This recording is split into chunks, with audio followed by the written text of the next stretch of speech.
Alright, so I was listening to Brian Anthony Logan talk about the EBT SNAP and Trump's new plan with it, and I think it's a great plan. So essentially what's going to happen is, instead of people getting a card that has a bunch of money on it for food and another set of money for other things that they might need,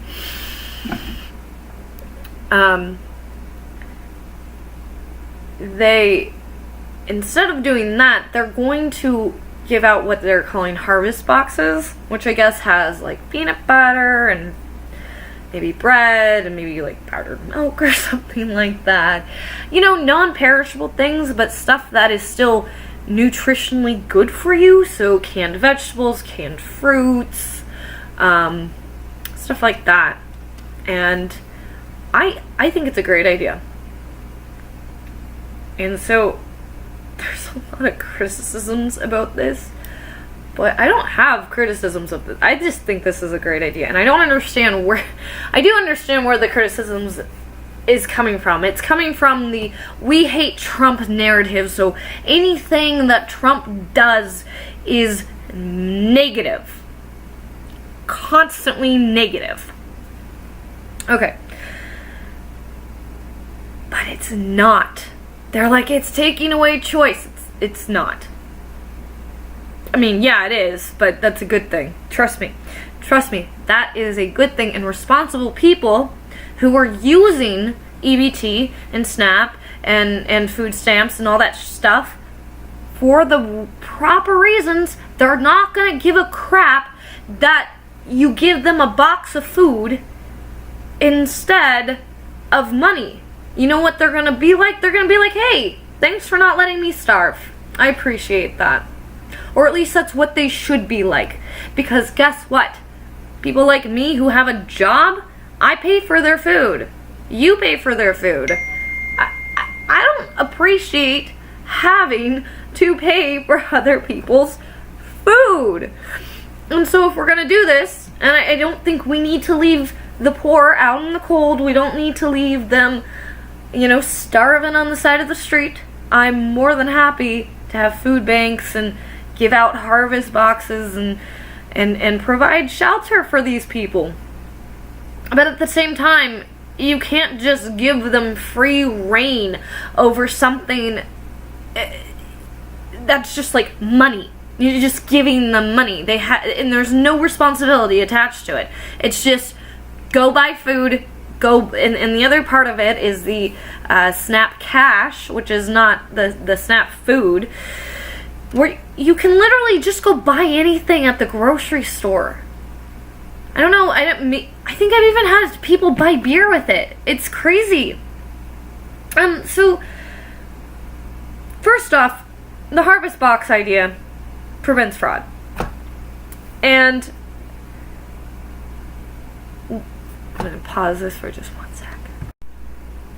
So what I mean by this is that some people will sign up for EBT even when they don't need it. And I know, it's like shocking, like poor people signing up for things they don't need? People taking advantage of a system? What is this? It's like, yeah. I had a friend growing up, and she was not from a stable household. Not to say anything particularly bad about her, although I don't consider her a great person. But she was really excited when she got her EBT card. And we went to the grocery store, and I mean, we bought like some fruit and stuff, but we also like bought garbage and stuff. And like, you know, it makes me feel bad that, you know, taxpayers pay for that. That's really fucking stupid that this girl, who literally was, I think she may have been 18 or 19 at the time. Yeah, probably around that age. And the fact is that girl was purposely homeless. She was couch surfing. And she could have gone home to mom. She could have gone home to grandma. There's people she could have lived with long term who would have paid for her food. You know what I mean? And so it's, well, especially her mom. And eventually she did go home with her mom for a while. But, you know, like, it's just this really, really weird thing that I don't even really understand. You know? Like, I don't understand why people feel the need to take advantage of other people. I don't get it. And the fact is that people of poor intent are simply going to take advantage of any flawed system. You can't avoid the bad characters when there are cracks in the foundation. I mean, Trump here is trying to fix the foundation of EBT SNAP. And, you know, this is going to prevent the abuse and encourage people to take responsibility for themselves. I have seen on numerous occasions people come through, like, the grocery store lines with lots of junk food, just garbage, frozen pizzas, and, you know, stuff that doesn't actually fill you up. And then they pay with their EBT card. And I think the worst example I ever saw of this, and mind you, I see perfectly legitimate examples of EBT use every single day. But this particular moment stands out. It was when I was working at a Walmart Supercenter, and I don't work there anymore. But this was back when I was like 19, and I remember just being shocked by this. This girl, she I don't know how young she was, but she seemed very young. And she had these two older people with her, and she had all this food, and literally all of it was like frozen garbage. You know, just shit. Absolute fucking garbage. And we ring everything up, and the bill is over $400. And they have like 3 carts of food or something like that. It was like a ridiculous amount. And swear to God, this girl, I don't know who these people were that were older than her, but maybe her parents or something, caregivers. I'm some sort of caregiver, I assume, because they turned to her and they said, "This better last you more than 3 months this time." And I am even thinking about it. I'm so shocked. And mind you, I see legitimate uses of it every single day. So to see such an illegitimate use of it is shocking to me. There was a lady who came in the current store that I work at, and she had a couple carts full of really nutritious frozen chicken breasts and frozen veggies, and, you know, she picked out really good stuff. And then she tried to pay with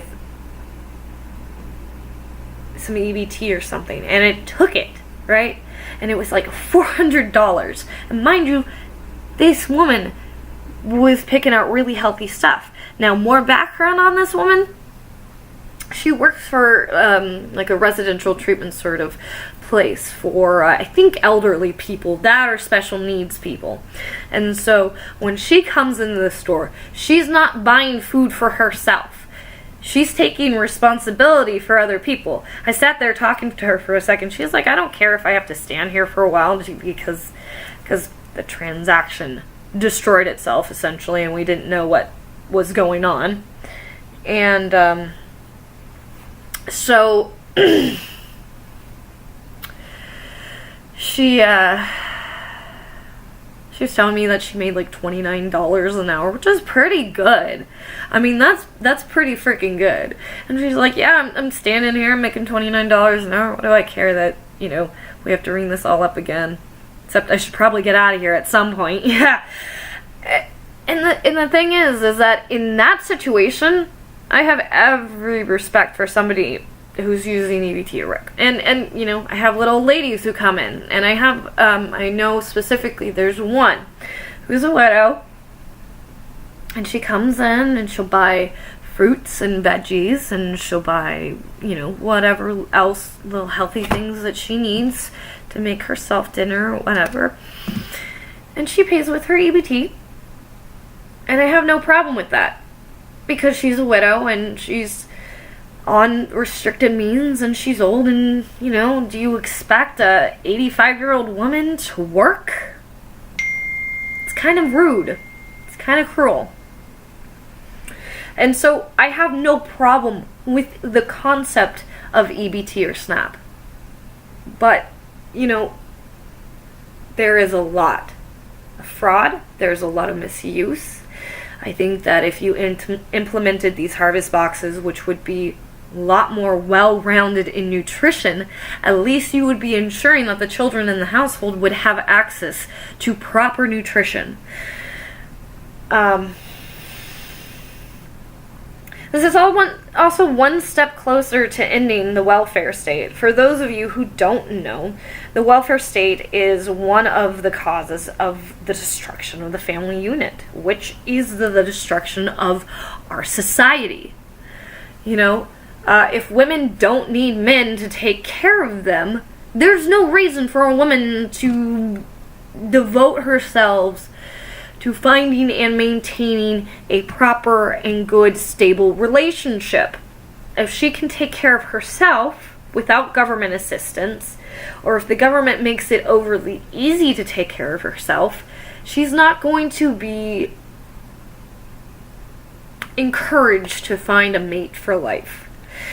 And mind you, at this point in time, considering the fact that, you know, gay marriage is allowed and stuff, I would say just a mate in general. It doesn't have to be a husband-wife situation.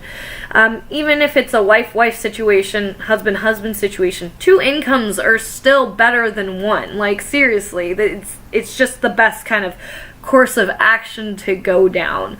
And either way, marriage, the family dynamic, that is really important. And to break that up and to offer incentives for not being in it, I just can't agree with it. I just can't. And so this whole concept of a harvest box, it's one step closer to ending that welfare state. And the welfare state needs to come to a close. I don't mind having little ladies use EBT, but I also think that, you know, there's Meals for Wheels. My Uncle Frank was on that. I don't think that's government assistance. It might be. But, you know, you could have organizations like Meals for Wheels pop up that come in and make sure, like, elderly people get fed. Like, Meals for Wheels is for elderly people, to make sure that they have proper nutrition. Do you think that they get to choose what sort of meals Meals for Wheels brings in? No. And so there's ways to fill those needs without forcefully taking money from people and without becoming a leech on society. So think about that. Don't get angry at Trump because he's trying to fill in the cracks of the foundation of something that is severely broken. And it's been broken for a very long time. You know, people used to trade food stamps for cash and go buy drugs and stuff. And like I said, modern day, there's poor shopping habits by the parents and stuff. Maybe because they don't know enough about nutrition. Maybe because they don't care enough about nutrition. And then you have just outright fraud, like my friend. You know, and thank God I don't talk to her anymore, but, it's one of those things. It's like, why do you want to be like that? Don't, no. And so, you have to understand why this is a good thing. And the good thing is that it's going to help us fix our society. It's not going to make people go into starvation. People are going to have the food that they need. They're just not going to have choices. And if they want to have choices, they need to get a job, take some responsibility, have a paycheck, and then go buy what they want to eat. And better yet, get off EBT's food stamps and just give up the leech style of living in general.